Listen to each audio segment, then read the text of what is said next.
ಕರ್ನಾಟಕ ಪರೀಕ್ಷಾ ಪ್ರಾಧಿಕಾರ ವಿವಿಧ ವೃತ್ತಿಪರ ಕೋರ್ಸ್ಗಳಿಗೆ ಸಂಬಂಧಪಟ್ಟಂತೆ ಕೌನ್ಸಿಲಿಂಗ್ ಅಂತಿಮ ಹಂತಕ್ಕೆ ಬಂದಿದೆ. ತಮ್ಗೆಲ್ಲ ಗೊತ್ತಿರುವಂತೆ ಮೆಡಿಕಲ್, ಡೆಂಟಲ್, ಆಯುಷ್ಗೆ ಸಂಬಂಧಪಟ್ಟಂತೆ ಉಳಿದಂತಹ ಬಹುತೇಕ ಕೋರ್ಸ್ಗಳಿಗೆ ನಾವು ಈಗಾಗ್ಲೇನೆ ಅಡ್ಮಿಷನ್ಸ್ಗೆ ಲಾಸ್ಟ್ ಡೇಟ್ ಕೊಟ್ಟು ತಾವೆಲ್ಲ ಅಡ್ಮಿಷನ್ಸ್ ಆಗಿದ್ದೀರಾ. ತಮ್ಗೆಲ್ಲ ಗೊತ್ತಿರುವಂತೆ MCC ಅವರ ನಿರ್ದೇಶನದಂತೆ ನಾವು 3ನೇ ಸುತ್ತಿನ ಮೆಡಿಕಲ್ ಡೆಂಟಲ್ ಕೌನ್ಸಿಲಿಂಗ್ ನಾವು ಶುರು ಮಾಡಬೇಕಾಗಿದೆ. ಈ ಹಿಂದಿನ ಸುತ್ತುಗಳಲ್ಲಿ ಕಾರಣಾಂತರದಿಂದ ಕ್ಯಾನ್ಸಲ್ ಮಾಡಿಕೊಂಡಂತಹ ವೈದ್ಯಕೀಯ ಸೀಟುಗಳು ಹಾಗೂ 2ನೇ ಸುತ್ತಿನಲ್ಲಿ ಹಂಚಿಕೆ ಆಗದೇ ಇರುವಂತಹ ವೈದ್ಯಕೀಯ ಸೀಟುಗಳನ್ನ, ಡೆಂಟಲ್ ಸೀಟುಗಳನ್ನ ನಾವು ಈ ಸುತ್ತಿನಲ್ಲಿ ವಿದ್ಯಾರ್ಥಿಗಳಿಗೆ ಆಫರ್ ಮಾಡುವಂಥದ್ದು. ನಾವು ಈ ಹಿಂದೆ quit option, free quit option ಕೊಟ್ಟಿದ್ವಿ. ಅದನ್ನ ಕೆಲವರು ಕ್ವಿಟ್ ಮಾಡಿದ್ರು, ಕೆಲವರು ಮಾಡ್ಲಿಲ್ಲ, ನಂತರ ಬಂದು ಕ್ಯಾನ್ಸಲ್ ಮಾಡ್ಕೊಂಡ್ರು. ಇದೆಲ್ಲ ಆಯ್ತು. ಅಂತಿಮವಾಗಿ ಇವತ್ತಿನ ತನಕ ಕರ್ನಾಟಕ ಪರೀಕ್ಷಾ ಪ್ರಾಧಿಕಾರದಲ್ಲಿ ಅವೈಲೇಬಲ್ ಇರುವಂತ, ತಮಗೆ ಈಗಾಗಲೇ ನಾನು ಹೇಳಿದೆ, 2ನೇ ಸುತ್ತಿನಲ್ಲಿ 158 ಮ್ಯಾನೇಜ್ಮೆಂಟ್ ಸೀಟ್ಗಳು ಅಲಾಟೆ ಆಗ್ಲಿಲ್ಲ. ಅಂದ್ರೆ ಯಾವ ವಿದ್ಯಾರ್ಥಿಗಳು ಆಪ್ಷನ್ ಎಂಟ್ರಿ ಮಾಡ್ಲೇ ಇಲ್ಲ. ಇನ್ನ ಕೆಲವು ಅಲಾಟ್ ಆಗಿತ್ತು ಬೇರೆ ಬೇರೆ ಕಾರಣಕ್ಕೆ. ಅಂದ್ರೆ ಈಗ ಮ್ಯಾನೇಜ್ಮೆಂಟ್ ಮತ್ತೆ ಪಿ ಸೀಟ್ ಅಲ್ಲಿ ಏನಾಗುತ್ತೆ, ಬೇರೆ ರಾಜ್ಯದ ವಿದ್ಯಾರ್ಥಿಗಳು ಸಹ ನಮ್ಮಲ್ಲಿ ಪಾರ್ಟಿಸಿಪೇಟ್ ಮಾಡಿರ್ತಾರೆ. ಕೆಲವೊಮ್ಮೆ ಅವರ ರಾಜ್ಯದಲ್ಲಿ ಸಿಕ್ಕಿದಾಗ ಇಲ್ಲಿ ಒಂದು ಪೆನಾಲ್ಟಿಯನ್ನ ಕಟ್ಟಿ ಕ್ಯಾನ್ಸಲ್ ಮಾಡ್ಕೊಂಡು ಹೋಗುವಂಥದ್ದು ತಮ್ಗೆಲ್ಲ ಗೊತ್ತಿದೆ. 2ನೇ ರೌಂಡಿನ ತನಕ ಅದು ಅವಕಾಶ ಇತ್ತು, ಮಾಡ್ಕೊಂಡು ಹೋಗಿರ್ತಾರೆ. ಈಗ ಒಟ್ಟಾರೆ 379 ಮೆಡಿಕಲ್ ಸೀಟ್ಗಳು ಈ 3ನೇ ಸುತ್ತಿಗೆ ಲಭ್ಯ ಇದೆ. ಅದರಲ್ಲಿ ಗೌರ್ಮೆಂಟ್ ಸೀಟ್ಗಳು 15, ಪ್ರೈವೇಟ್ ಸೀಟ್ಗಳು 118, ಮ್ಯಾನೇಜ್ಮೆಂಟ್ ಸೀಟ್ಗಳು 245 ಹಾಗೂ NRI ಸೀಟು 1 ಮೆಡಿಕಲ್ಗೆ ಸಂಬಂಧಪಟ್ಟಂತೆ ಒಟ್ಟು 379 ಸೀಟುಗಳು ಲಭ್ಯ ಇದೆ. ಡೆಂಟಲ್ಗೆ ಸಂಬಂಧಪಟ್ಟಂತೆ 187 ಸೀಟುಗಳು ಲಭ್ಯ ಇದೆ. ಗವರ್ನಮೆಂಟ್ 28, ಪ್ರೈವೇಟ್ 93 ಮತ್ತು ಮ್ಯಾನೇಜ್ಮೆಂಟ್ 66. ಡೆಂಟಲ್ ಅಲ್ಲಿ ಯಾವುದು NRI ಇಲ್ಲ. ಒಟ್ಟು 187 ಸೀಟುಗಳು ಡೆಂಟಲ್ ಅಲ್ಲಿ ಲಭ್ಯ ಇದೆ. ಈ ಗೌರ್ಮೆಂಟ್ ಸೀಟ್ಗಳು ಹೇಗೆ ಇದೆ ಅಂತಂದ್ರೆ ತಮ್ಗೆಲ್ಲ ಗೊತ್ತಿರುವಂತೆ ಕೆಲವರು ನಂತರದ ದಿನಗಳಲ್ಲಿ ಬಂದು ಕ್ಯಾನ್ಸಲ್ ಮಾಡಿದ್ದಾರೆ ಅಂತ ಸೀಟ್ಗಳು ಇದೆ. ಇದು ಯಾಸ್ ಆನ್ ಟುಡೇ ಏನ್ ಲಭ್ಯ ಇದೆ ಅದು. ನೀವು ನಾಳೆ ಯಾವ್ದಾದ್ರು ಕ್ಯಾನ್ಸಲ್ ಆಗ್ಬೋದು, ನಾಡ್ದು ಯಾವ್ದಾದ್ರು ಕ್ಯಾನ್ಸಲ್ ಆಗ್ಬೋದು. ನಾನು ಆ ಸಂದರ್ಭದಲ್ಲಿ ನಮ್ಮ ವೆಬ್ಸೈಟ್ ಅಲ್ಲಿ ತಮ್ಗೆ ಅಪ್ಡೇಟ್ ಮಾಡ್ತೀವಿ. ಈ ಮೆಡಿಕಲ್ ಸೀಟ್ಸ್ ಏನು ಬೈಫರ್ಕೇಶನ್ ಇದೆ, ಕಾಲೇಜು ವಾರು ಯಾವ್ದಾದ್ರು ಕೆಟಗರಿ ಯಾವ್ದಾದ್ರು ಕ್ಯಾನ್ಸಲ್ ಆಗಿತ್ತು ಅಂತಂದ್ರೆ ಅದೇ ಕೆಟಗರಿಗೆ ನಾವು ಈ ರೌಂಡ್ ಅಲ್ಲಿ ಆಫರ್ ಮಾಡುವಂತದ್ದು. ಅದ್ರದ್ದು ಎಲ್ಲ ವಿವರ, ಅವೈಲಬಲ್ ಸೀಟ್ ವಿವರವನ್ನ ನಾವು ನಮ್ಮ ವೆಬ್ಸೈಟ್ ಅಲ್ಲಿ ಪಬ್ಲಿಷ್ ಮಾಡಿದೀವಿ. ತಾವು ಒಮ್ಮೆ ಪರಿಶೀಲಿಸಿಕೊಳ್ಳಿ. ಓಕೆ, ಈಗ 3ನೇ ಸುತ್ತಿನ ಮೆಡಿಕಲ್ ಡೆಂಟಲ್ ಕೌನ್ಸಿಲಿಂಗ್ ಅನ್ನ ನಾವು ಕಂಬೈನ್ ಮಾಡ್ತೀವಿ, ಮೆಡಿಕಲ್ ಮತ್ತೆ ಡೆಂಟಲ್ ಗೆ ಸಂಬಂಧಪಟ್ಟಂತೆ.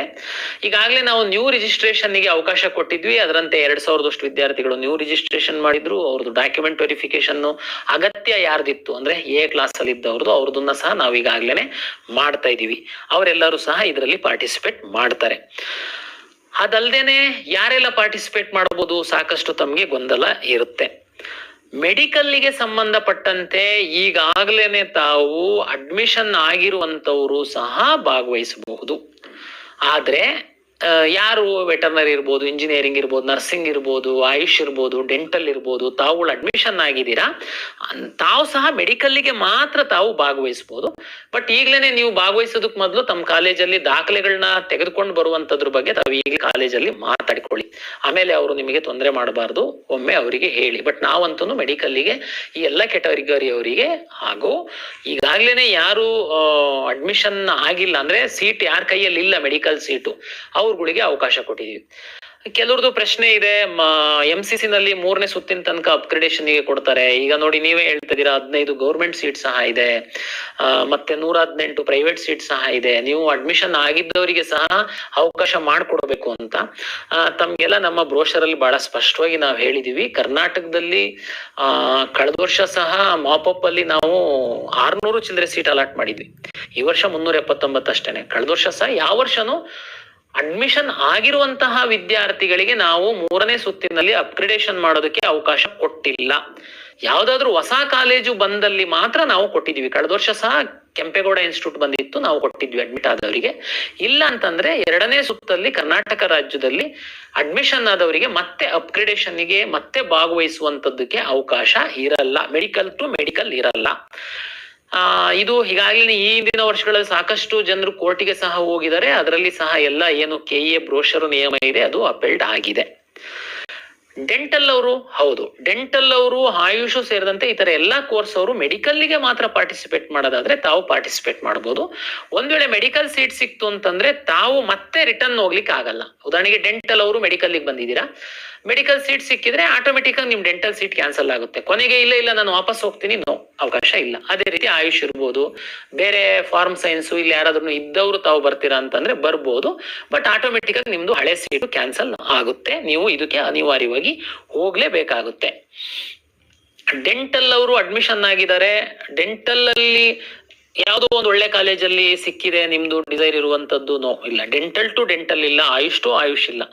ಡೆಂಟಲ್ ಇಂದ ಮೆಡಿಕಲ್ಗೆ ಬರೋದಕ್ಕೆ, ಆಯುಷ್ ಇಂದ ನೀವು ಮೆಡಿಕಲ್ಗೆ ಬರುವಂತದ್ದಕ್ಕೆ ನಾವು ಅವಕಾಶವನ್ನ ಕೊಟ್ಟಿದೀವಿ. ಆಯುಷ್ ಮತ್ತೆ ಯಾಕೆ ಅಂತಂದ್ರೆ ತಮ್ಗೆಲ್ಲ ಗೊತ್ತಿದೆ, ನೀವು ಬೇರೆ ಬೇರೆ ಕಾರಣದಿಂದ ಆಪ್ಷನ್ ಎಂಟ್ರಿ ಮಾಡಿನೂ ಸಿಕ್ಕಿಲ್ಲ. ಬಟ್ ಇದು ತಮ್ಮ ಒಂದು ಜೀವನದ ಅಲ್ಟಿಮೇಟ್ ಗುರಿ ಆಗಿರುತ್ತೆ. ರ್ಯಾಂಕ್ ಇದ್ದು ನಿಮ್ಮ ಅದೃಷ್ಟ ಚೆನ್ನಾಗಿದ್ರೆ ತಮ್ಗೆ ಸಿಕ್ಲಿ ಎನ್ನುವಂಥದ್ದಕ್ಕೆ ಹಿಂದೇನು ನಾವು ಎಲ್ಲಾ ವರ್ಷಗಳಲ್ಲಿ ಕೊಟ್ಟಿರುವಂತದ್ದು. ಇದು ಹೊಸ ನಿಯಮ ಏನಲ್ಲ, ಅದನ್ನ ನಾವು ಅವಕಾಶವನ್ನ ಕೊಡ್ತೀವಿ.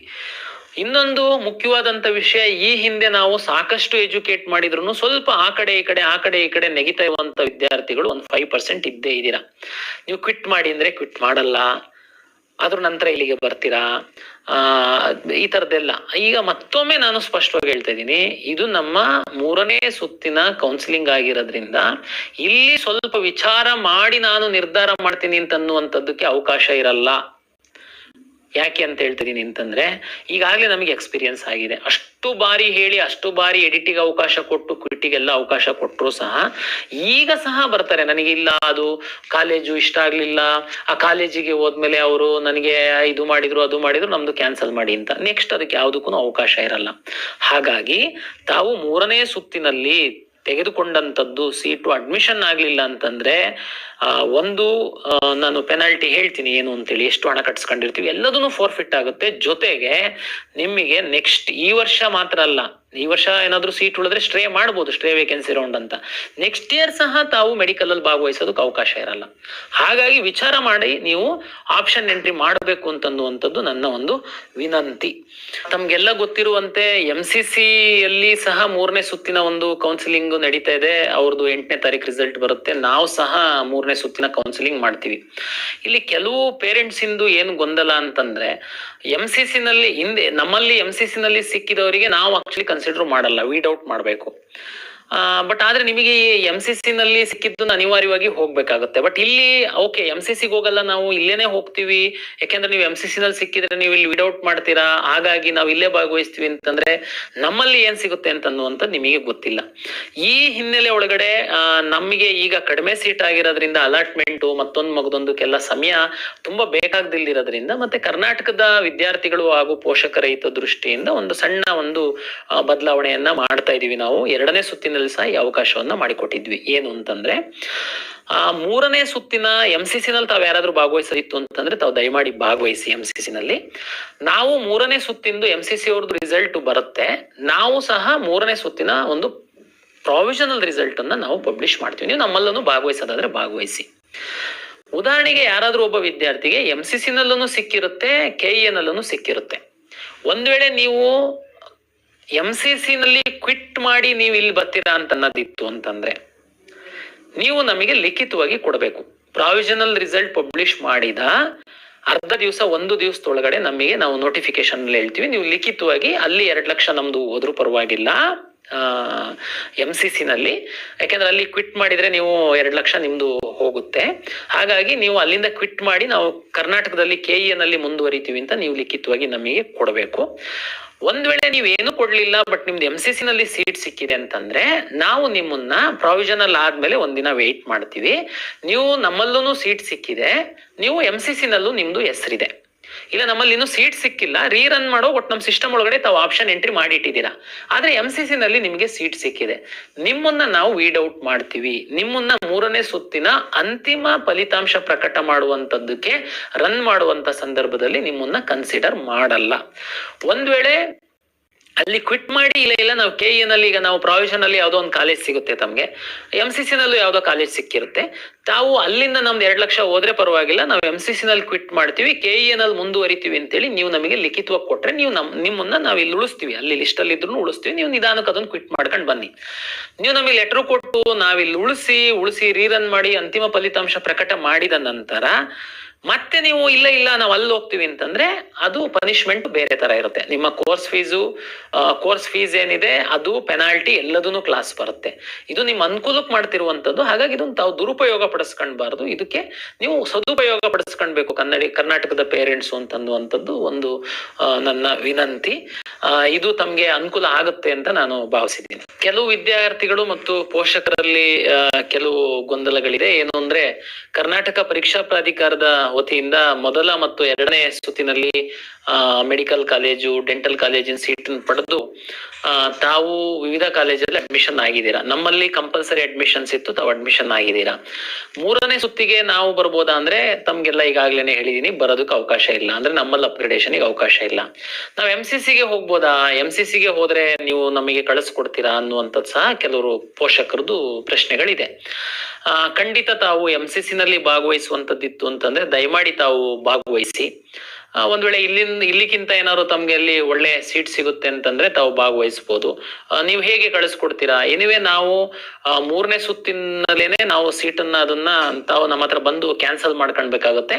ಕ್ಯಾನ್ಸಲ್ ಮಾಡ್ಕೊಂಡ್ರೆ ಅಡ್ಮಿಷನ್ ಆಗಿರೋರಿಗೆ ಹೇಳ್ತಾ ಇರೋದು ನಾನು, ಕ್ಯಾನ್ಸಲ್ ಮಾಡ್ಕೊಂಡ್ರೆ ನೀವು ಕಾಲೇಜಲ್ಲಿ ಹೋಗಿ ದಾಖಲೆಗಳನ್ನ ತಗೊಂಡು ಹೋಗ್ಬೋದು. ಏನು ಕ್ಯಾನ್ಸಲೇಷನ್ ಫೀಸ್ ತಮ್ಗೆ ಗೊತ್ತು, ಈಗಾಗ್ಲೇನೆ ನಾವು ಆ ಸೀಟನ್ನ 3ನೇ ಸುತ್ತಲ್ಲೇನೆ ಕನ್ಸಿಡರ್ ಮಾಡ್ತಿರೋದ್ರಿಂದ ನಾವು ನಿಮಗೆ MCC ನಲ್ಲಿ ಸಿಕ್ಕಿರುವಂತದ್ದಕ್ಕೋಸ್ಕರ ನೀವು ದಾಖಲೆನ ಹಾಜರುಪಡಿಸಿ ನಮ್ಮಲ್ಲಿ ಕ್ಯಾನ್ಸಲ್ ಮಾಡಿಕೊಂಡ್ರೆ ತಾವೇನು ಕಾಶ್ ಅಂಡ್ ಡೆಪಾಸಿಟ್ ನಾವು 1 ಲಕ್ಷ ಅಂತ ಹೇಳ್ತಾ ಇದ್ವಿ ಅಷ್ಟನ್ನ ನಾವು ಫೋರ್ಫಿಟ್ ಮಾಡ್ಕೊಂಡು ತಮ್ಗೆ ಕ್ಯಾನ್ಸಲೇಷನ್ ಮಾಡಿಕೊಡ್ತೀವಿ, ತಾವು MCC ಗೆ ಹೋಗಬಹುದು.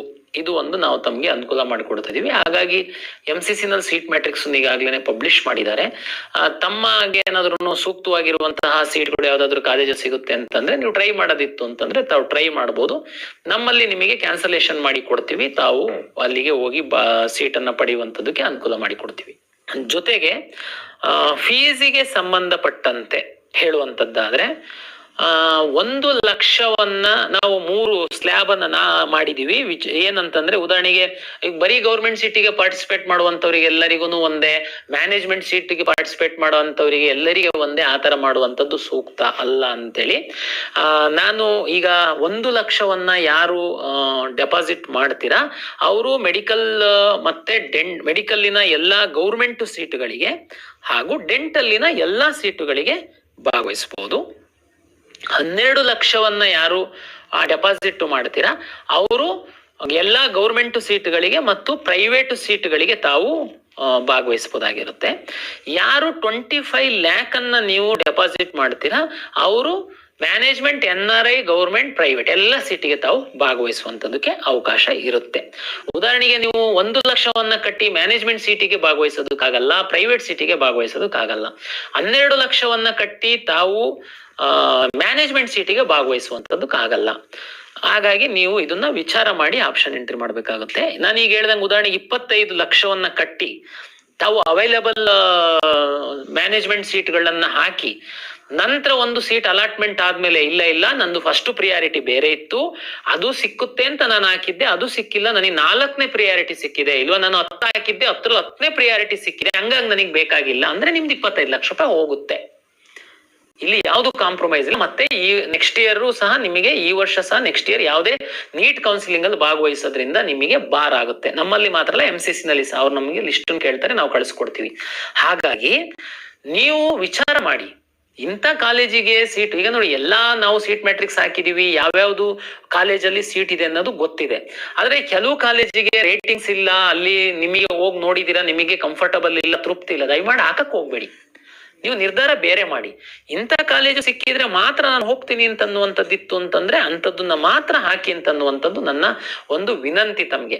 ಯಾಕೆಂದ್ರೆ ನಾವ್ ಈಗಾಗಲೇ ಬಹಳಷ್ಟು ಎಕ್ಸ್ಪೀರಿಯನ್ಸ್ ಮಾಡಿದೀವಿ. ನಾವು ಎಷ್ಟೇ ಹೇಳಿದ್ರೆ ಸಹ ಈ ತರ ಮಾಡಿ ನಂದು ಕೊನೇ ಸಂದರ್ಭದಲ್ಲಿ ಬಂದು ಇಲ್ಲ ನನಗೆ ಬೇಡ. ಈಗ ಅದಕ್ಕೆ ಅವಕಾಶ ಇರಲ್ಲ. ದೊಡ್ಡ ಅಮೌಂಟ್ ಕಟ್ಟಿರ್ತೀರ ತಾವು, ಎಲ್ಲ ಫೋರ್ಫಿಟ್ ಮಾಡ್ಬಿಡ್ತೀವಿ ನಾವು. ಕಷ್ಟಪಟ್ಟಿದ್ದು ಹಣ ಇರುತ್ತೆ, ನೀವು ಆಮೇಲೆ ಸಫರ್ ಆಗಿ ನಮಗೆ ತುಂಬಾ ಬಂದು ಇಲ್ಲಿ ತೊಂದರೆ ಮಾಡಬೇಡಿ ದಯಮಾಡಿ. ಅದಕ್ಕೆ ಈಗಲೇ ಹೇಳ್ತಾ ಇದೀವಿ, ಇದು ತುಂಬಾ ಕಡಿಮೆ ಸೀಟ್ ಇದೆ, ಕಡಿಮೆ ವಿದ್ಯಾರ್ಥಿಗಳಿದ್ದೀರಾ, ನೀವು ವಿಚಾರ ಮಾಡಿ, ಬೇಕಂದ್ರೆ ಕಾಲೇಜಿಗೆ ವಿಸಿಟ್ ಮಾಡಿ. ನಿಮಗೆ ಖುಷಿ ಇದೆ ಕಾಲೇಜು ಸಿಕ್ಕಿದ್ರೆ ಹೋಗ್ತೀನಿ ಅಂತಂದ್ರೆ ಮಾತ್ರ ತಾವು ಹಾಕ್ಬೇಕು ಅಂತನ್ನುವಂಥದ್ದು ನನ್ನ ಒಂದು ವಿನಂತಿ ತಮ್ಗೆ. ಅದೇ ರೀತಿ ಆಯುಷ್ಗೆ ಸಂಬಂಧಪಟ್ಟಂತೆ ಕೌನ್ಸಿಲಿಂಗ್ ನಾವು ಇದ್ರದ್ದು ರಿಸಲ್ಟ್ ಬಂದ ನಂತರ ನಾವು ಆಯುಷ್ದು ಮಾಡ್ತೀವಿ. ಯಾರು ಆಯುಷ್ ಆಸ್ಪಿರೆಂಟ್ಸ್ ಇದೀರ ತಾವು ಇನ್ನೊಂದು ವಾರ ವೇಟ್ ಮಾಡ್ಬೇಕಾಗುತ್ತೆ ಅಂತನ್ನುವಂಥದ್ದನ್ನ ಹೇಳ್ತೀನಿ. ಇದು ಮುಗಿದ್ಮೇಲೆ ಅದನ್ನ ಮಾಡ್ತೀವಿ. ಆಮೇಲೆ ಒಂದು ಫಾರ್ಮ್ ಸೈನ್ಸ್ ಇಂದ ಒಂದು 25 ಸೀಟ್ ಉಳಿದಿದೆ ಅಂತ ಹೇಳಿದ್ದಾರೆ. ಅದೊಂದು ಮೆಡಿಕಲ್ ಡೆಂಟಲ್ ಆದ್ಮೇಲೆ ನಾವು ಅದೊಂದು 25 ಸೀಟಿಗೆ ನಾವು ಮಾಡ್ತೀವಿ. ಈಗ ಒಂದು ಆಪ್ಷನ್ ಎಂಟ್ರಿ ನಡೀತಾ ಇದೆ. ತಮ್ಗೆಲ್ಲ ಗೊತ್ತಿರುವಂತೆ ನರ್ಸಿಂಗ್ ನಾವು ಮುಗಿಸಿದ್ವಿ ಎಲ್ಲ, ಬಟ್ ಸರ್ಕಾರ ಮತ್ತೆ 1785 ಯಾವ್ಯಾವ್ದೋ ಕಾಲೇಜಲ್ಲಿ ಒಂದಷ್ಟು ಸರ್ಕಾರಿ ಸೀಟ್ಗಳನ್ನ ಕೊಟ್ಟಿದೀವಿ ಮಾಡ್ಬೇಕು ಅಂತ ಹೇಳೋ ಹೊತ್ತಿಗೆ ಅಂತಿಮವಾಗಿ ನಾವು ನರ್ಸಿಂಗ್ ಕಾಲೇಜಿಂದ ಒಂದು ಆಪ್ಷನ್ ಎಂಟ್ರಿ ಮಾಡ್ತಾ ಇದೀವಿ. ನರ್ಸಿಂಗಿಗೆ ಸಂಬಂಧಪಟ್ಟಂತೆ ತುಂಬಾ ವಿದ್ಯಾರ್ಥಿಗಳು ನಮ್ಮ ಹತ್ರ ಬರ್ತೀರಾ, ಕಾಲೇಜ್ ಸರಿ ಇಲ್ಲ, ದೂರ ಇದೆ ಮನೆಯಿಂದ. ಇದು ಸಹ ಅಂತಿಮವಾಗಿದೆ. ಇದು ಸೀಟ್ ಬ್ಲಾಕಿಂಗ್ ತರ ಆಗ್ಬಿಡುತ್ತೆ. ನೀವೇನಾದ್ರೂ ಸೀಟ್ ತಗೊಂಡ್ ಕಾಲೇಜಿಗೆ ಹೋಗಿಲ್ಲ ಅಂದ್ರೆ ಅದು ಕಾಲೇಜ್ ಪಾಲಾಗುತ್ತೆ. ನೆಕ್ಸ್ಟ್ ನಿಮಗೆ ಪನಿಷ್ಮೆಂಟ್ ಇದೆ. ಹಾಗಾಗಿ ನೀವು ನರ್ಸಿಂಗ್ ಕಾಲೇಜಿಗೆ ಯಾರು ಆಪ್ಷನ್ ಎಂಟ್ರಿ ಮಾಡ್ತಾ ಇದ್ದೀರಾ ಈ ಸುತ್ತಲ್ಲಿ, ತಾವು ದಯಮಾಡಿ ನಿಮಗೆ ಇಷ್ಟ ಇದ್ರೆ ಮಾತ್ರ ಆ ಕಾಲೇಜಿಂದು ಆಪ್ಷನ್ ಎಂಟ್ರಿ ಮಾಡಿ. ಸಿಕ್ಕಿದ ಮೇಲೆ ಮತ್ತೆ ಕ್ಯಾನ್ಸಲೇಷನ್ ಇರಲ್ಲ, ತಾವು ಕಡ್ಡಾಯವಾಗಿ ಹೋಗಿ ಕಾಲೇಜಿಗೆ ಅಡ್ಮಿಷನ್ ಆಗ್ಬೇಕಾಗುತ್ತೆ. ಇದು ಈ ಸುತ್ತಿಗೆ ಸಂಬಂಧಪಟ್ಟಂತೆ. ಹಾಗಾಗಿ ಮೆಡಿಕಲ್ ಡೆಂಟಲ್ ಕಂಬೈನ್ಡ್ ಆಗಿ ನಾವು 3ನೇ ಸುತ್ತಿನ ಕೌನ್ಸಿಲಿಂಗ್ ಮಾಡ್ತಾ ಇದೀವಿ.